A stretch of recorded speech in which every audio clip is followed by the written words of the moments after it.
তো অনেকভাবেই বাঁধাকপির চপ করে খেয়েছেন। আজ আমি তৈরি করব দুটো সিদ্ধ ডিম আর 500 গ্রাম বাঁধাকপি দিয়ে একদম নতুন ধরনের বাঁধাকপির chop. Welcome back to my channel S কিচেনের পক্ষ থেকে আমি শেফালি নিয়ে এসেছি আপনাদের জন্য আরও একটি নতুন স্বাদের নতুন রেসিপি, সিদ্ধ ডিম আর বাঁধাকপি দিয়ে বাঁধাকপির চপ। তো এখানে নিয়েছি আমি 500 গ্রাম বাঁধাকপি আর নিয়েছি দুটো সিদ্ধ ডিম আর অন্যান্য উপকরণও আছে। তো আমার আরও নিত্য নতুন রেসিপি পেতে আমার চ্যানেলটিকে সাবস্ক্রাইব করুন আর পাশে থাকা বেল আইকনটিকে অল করে রাখুন, যাতে সবার প্রথমে আমার নোটিফিকেশন আপনার কাছে পৌঁছে যায় আর আপনি অতি সহজেই দেখে নিতে পারেন। দেখুন, বাঁধাকপিটা কেটে ভালোভাবে ধুয়ে এখানে আমি লবণ দিয়েছি, পরিমাণ মতো কিন্তু লবণ দিয়েছি। দিয়ে এইভাবে হাত দিয়ে একটু চেপে চেপে মেখে নেব।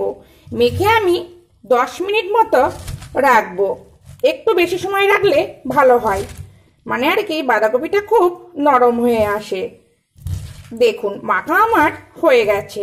এবার আমি চাপা দিয়ে এক পাশে রেখে দেব আর একটা এই বাঁধাকপির চপের জন্য মশলা রেডি করব। বাঁধাকপিতে আমি লবণ মাখিয়ে রেখেছি, তো এখানে এবার একটা মশলা রেডি করব।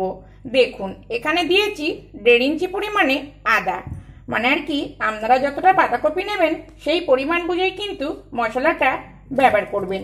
আর এখানে দিয়েছি একটা বড় সাইজের আর একটা মিডিয়াম সাইজের পেঁয়াজ, আর দিয়ে দেব 10 থেকে 15 কোয়া রসুন। এখানে আমি রসুনটা একটু অল্প ব্যবহার করব। আর দিয়ে দেব একটা মাঝারি সাইজের টমেটো, আর দেব হাফ টিস্পুনের একটু কম জিরের গুঁড়ো, আর দিয়ে দেব লঙ্কার গুঁড়ো। ঝালটা আপনারা যেমন খাবেন সেটা বুঝেই কিন্তু ঝালটা ব্যবহার করবেন। আমি আমার প্রয়োজন মতো লঙ্কার গুঁড়ো ব্যবহার করেছি, তবে আমি এখানে লঙ্কার গুঁড়ো ব্যবহার করছি, আপনারা চাইলে কিন্তু কাঁচা লঙ্কাও ব্যবহার করতে পারেন। এবার এখানে দিয়ে দেব অল্প একটু জল, খুব বেশি কিন্তু জল ব্যবহার করব না, যতটা প্রয়োজন ততটাই ব্যবহার করব।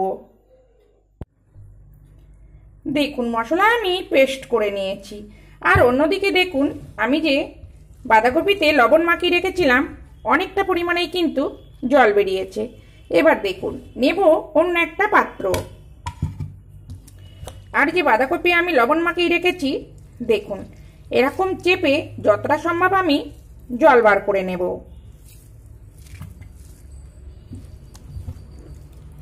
দেখুন, এইভাবে চেপেই কিন্তু জলটা বার করে নিতে হবে।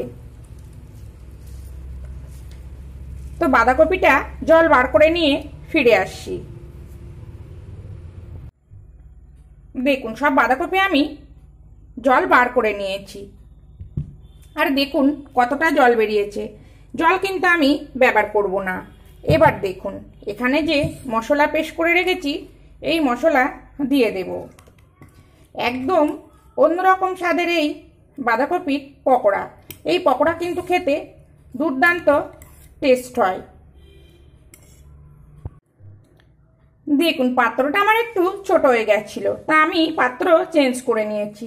এবার দেখুন, যেহেতু বাঁধাকপি আমার লবণ দিয়ে মাখানো ছিল, এখানে কিন্তু লবণ খুব হিসেব করেই ব্যবহার করতে হবে, কেননা কোনো জিনিসে লবণ বেশি হলে কিন্তু খেতে একদমই ভালো লাগে না।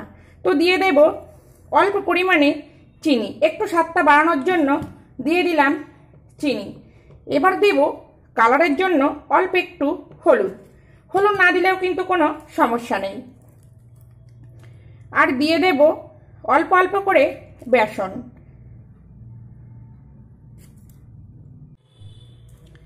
দেখুন, এখানে আমি প্রথমে 3 চামচ মতো বেসন দিয়ে দিলাম, আর দিয়ে দিচ্ছি 2 চামচ মতো চালের গুঁড়ো। যদি আমার আবার প্রয়োজন হয় তাহলে আমি আবার কিন্তু বেসন ব্যবহার করব। তো দিয়ে এবার খুব সুন্দর করে মেখে নেব। দেখুন, এইভাবে কিন্তু একটু চটকে চটকেই মাখতে হবে, তবে আমার মনে হয় এখানে আবারও আমার বেসন লাগবে। দেখুন, এখানে কিন্তু আমি একটু জল ব্যবহার করিনি। তো এইভাবে অল্প অল্প করেই কিন্তু বেসন ব্যবহার করে মেখে নিতে হবে। তবে এই পকোড়ায় কিন্তু খুব বেশি বেসন দিলে খেতে খুব একটা ভালো লাগবে না। আবারও মেখে নেব। তো মেখে নিয়ে ফিরে আসছি। দেখুন সব উপকরণ আমি মেখে নিয়েছি। আর এখানে আমার লেগেছে 8 চামচ মতো বেসন, আর দিয়েছি 3 চামচ চালের গুঁড়ো। তো এটা কিন্তু মেখে খুব বেশি সময় রাখা যাবে না, তাহলে কিন্তু জল ছাড়বে।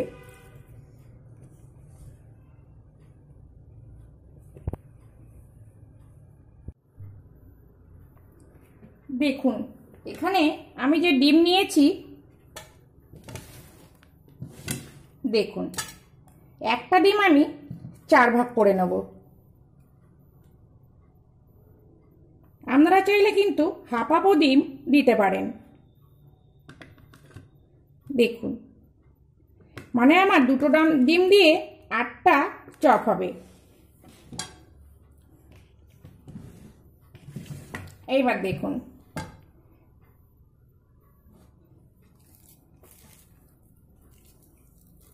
দেখুন এইভাবে হাতের মধ্যে একটু পাতিয়ে নেব। নিয়ে দেখুন 1 চিট ডিম রেখেছি, এই ডিম এর ভিতরে ভরে দেব। চপগুলো কিন্তু একটু লম্বা সাইজের হবে আর একটু বড় হবে। দেখুন যদি মনে করেন গড়তে অসুবিধা হচ্ছে তাহলে হাতে একটু তেল লাগিয়ে নিতে পারেন। দেখুন এইভাবে সব চপগুলো আমি গড়ে নিয়ে ফিরে আসছি। দেখতে দেখুন কত সুন্দর হয়েছে, খেতেও কিন্তু অসাধারণ হয় এই চপ।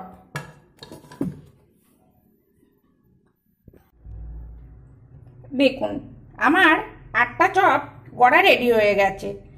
আর দেখতে দেখুন কত সুন্দর হয়েছে, ভাজার পরে কিন্তু খেতে অসাধারণ লাগবে। আর দেখুন এইটুকখানি কিন্তু আমার বেশি হয়েছে। তো এটা আমি এমনি একটু ভেজে নেব। অন্যদিকে কিন্তু আমার তেল গরম বসানো আছে। দেখুন বাঁধাকপির চপগুলো ভাজবার জন্য তেল বসিয়েছিলাম, আর তেল কিন্তু পুরো গরম করে নিয়েছি, নিয়ে লো টু মিডিয়াম করে দিয়েছি, কেননা বাঁধাকপিগুলো কিন্তু কাঁচা দেওয়া আছে। এবার একে একে এই চপগুলো দিয়ে দেব। প্রথমে আমি একটা করে ভেজে নেব, পরে আমি 2টো করে 3টে করে ভেজে নেব। এক পিঠ হলে তবেই কিন্তু নাড়া দিতে হবে, এখন নাড়া দিলে কিন্তু ভেঙে যাবে চপ।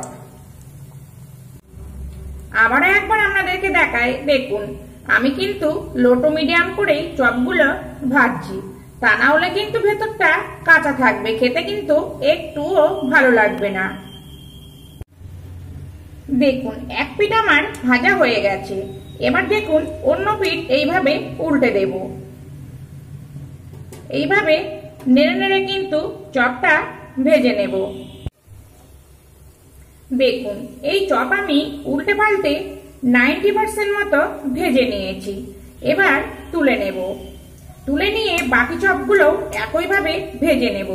আর যে 10% আমার চপ ভাজা বাকি আছে, এই চপগুলো ঠান্ডা করে তারপরে আবার একবার ভেজে নেব।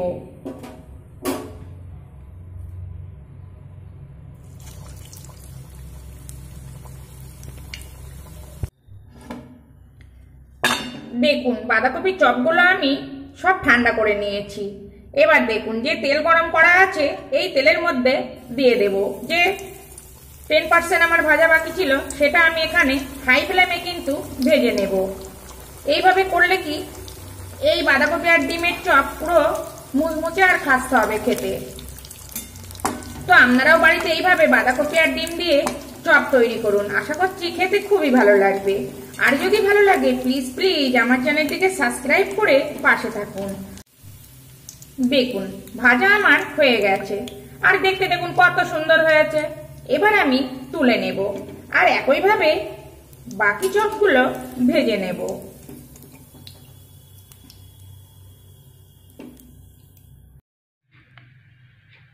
দেখুন একইভাবে আমি সব বাঁধাকপি আর ডিমের চপগুলো ভেজে নিয়েছি। আর দেখতে যেমন সুন্দর হয়েছে, খেতেও কিন্তু অসাধারণ হয় এই বাঁধাকপি আর ডিমের চপ। তো প্লিজ আপনারা বাড়িতে একবার অবশ্যই ট্রাই করুন এই বাঁধাকপি আর ডিম দিয়ে চপ। দেখবেন খেতে কিন্তু অসাধারণ লাগে। আর আমার এই চপ যদি আপনাদের ভালো লাগে প্লিজ প্লিজ আমার চ্যানেলটিকে সাবস্ক্রাইব করে পাশে থাকুন। আর খুব ভালো লাগলে প্লিজ একটা শেয়ার আর সঙ্গে একটা লাইকও করে দিন। আর এই চপ আপনারা শুধু শুধুও খেতে পারেন বা মুড়ির সঙ্গেও কিন্তু খেতে পারেন, খেতে কিন্তু অসাধারণ লাগবে। আমি আবার ফিরে আসবো নতুন কোনো রেসিপি নিয়ে। সবাই ভালো থাকবেন, সবাই সুস্থ থাকবেন।